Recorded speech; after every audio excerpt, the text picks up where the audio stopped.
Hey guys, this is Heart of Ruth again. So this is part 2 of the video that I just put out, and I'm going to put a link in the description box to part 1 of this video so that you can go in and see what part 1 was about, and I'm going to just pick up where I left off, okay?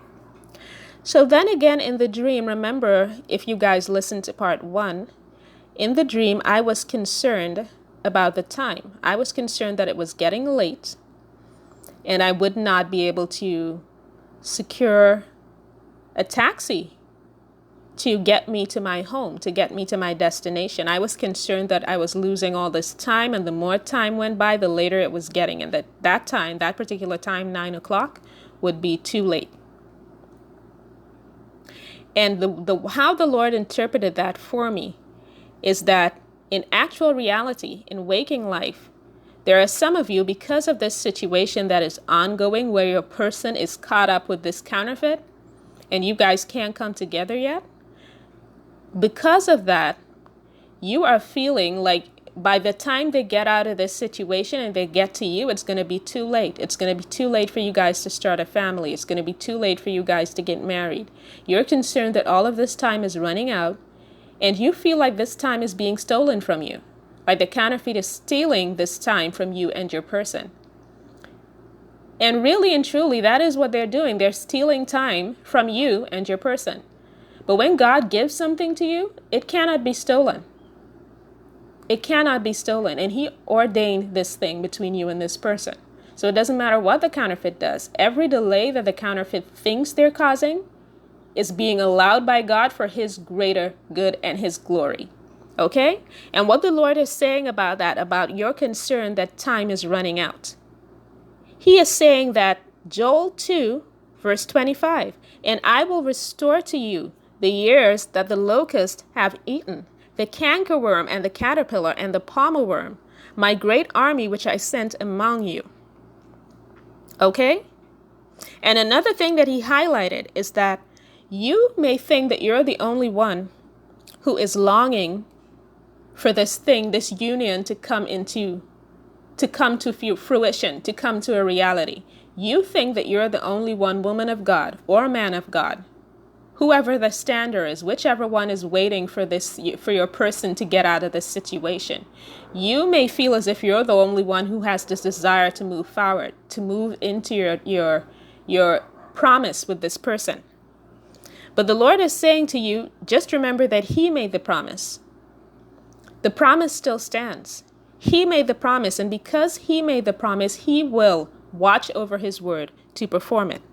And in addition to that, He's saying to you, do not think that you're the only one who's desiring to see this thing come to pass. Your person is longing for it to come to pass as well. Every passing day, they feel as if they're hurting you a little bit more by taking this long to get out of this situation. And two things the Lord emphasized. It's not their fault because they're doing the best they can to get out of it. This other person, this counterfeit, really is giving them a hard time. They're making the process, the divorce process, more difficult than it should be. And aside from that, your person, if they had their way, they'd run to you right now and propose. But because of legal implications, whereby they can't do that just yet, this is what the holdup is. This is what is keeping them back from doing that. And they want to do this the right way. They love you and respect you enough to not want to bring you into this mess. But you have no idea, the Lord laid that on my spirit, how much this person is longing to wrap this thing up so that they can come to you. And woman of God, I think that this part in particular is for a woman. Woman of God, you'll know if this is for you. You have been questioning whether or not this man has good intentions toward you. Because of the fact that it's taking so long for him to get out of this situation, you're beginning to question whether or not he really loves you, whether you can believe anything that he has to say. But the Lord has told you that whereby you may have thought in the past that this man was smooth and he was slick and he was just trying to get one over on you, this man, he's smooth all right, but it's not the type of smoothness that you think it is. It's not a slick type of smoothness. He is smooth in the sense that he's going to wake you up to flowers. He's going to whisk you away on romantic destinations just because. It doesn't have to be a special occasion. He's going to write you, it's going to be handwritten love letters that you're going to receive on the regular. This is the kind of man he is. This is the smoothness that you're detecting. It's not slickness, it's literal romantic smoothness. But the difference about this man is that when he's being smooth, when he's writing you those love letters, when he's sending you those flowers, he means everything that he says. He's not trying to get one over on you. He means it. There are just some people who are natural romantics, and girl, you are blessed because this man is one of those. Okay? The Lord has described this man as being tender, a gracious person, someone who assists others. He said that this man is brave and strong, and he's going to be a watchman over your marriage and over your home together. And he has also said that he is setting this man free from that situation. So that situation where this counterfeit is trying to keep him strapped and keep him in this situation where he can't get out. No, the Lord has said, the Lord is looking down and he's like, I didn't die for this. I did not die so that you can take my son and keep him trapped in a relationship that I did not ordain. I did not die for this. I have already gone ahead of him and set him free. So who are you to enslave him? Who are you, Jezebel, to enslave him? No, he is a free man. The Lord has declared today that he is a free man. Okay? And the Lord has also said that your relationship, what he's going to do is that he's going to bring a rapidity to it. It's going to be a rapid process from where you are now to where you need to be. And he led me to Deuteronomy chapter 8, verse 7. For Jehovah thy God bringeth thee into a good land, a land of water brooks, of springs, and of deep waters that gush forth in the valleys and hills. So he's about to rain blessings upon your union once you guys come together. And he also led me to 1 Corinthians 13, verses 4 to 6. Love is patient, love is kind, it does not envy, it does not boast, it is not proud, it does not dishonor others, it is not self-seeking, it is not easily angered, it keeps no record of wrongs. Love does not delight in evil, but rejoices with the truth. It always protects, it always trusts, it always hopes, and it always perseveres. So the Lord is asking you to have some grace for this person. Have a little bit of patience with this person. This person is doing the best they can to get out of this situation. Have some grace. And know that it's a thing that is surely going to come to pass. There is nothing the counterfeit can do to stop this thing from happening. This thing is God ordained. He's letting you know that he's fighting for you. He is fighting this battle. And then he highlighted the word stent to me. Now, a stent is a device that is used in surgery to keep a passageway open. And I hope you guys got that. A stent is a device used in surgery to keep a passageway open. And he led me to Revelation chapter 3, verse 8 that says, I know thy works. Behold, I have set before thee an open door, and no man can shut it.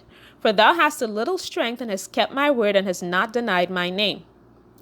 Even though things looked bleak, even though it looked like this wasn't going anywhere, you held on to your faith. You stood for this person just the way the Lord instructed you. And the Lord is saying to you, because you were faithful, because you chose to stand for this person, even when it didn't look like it made any sense, now I'm going to open a door for you that no man, no counterfeit, no devil in hell can shut.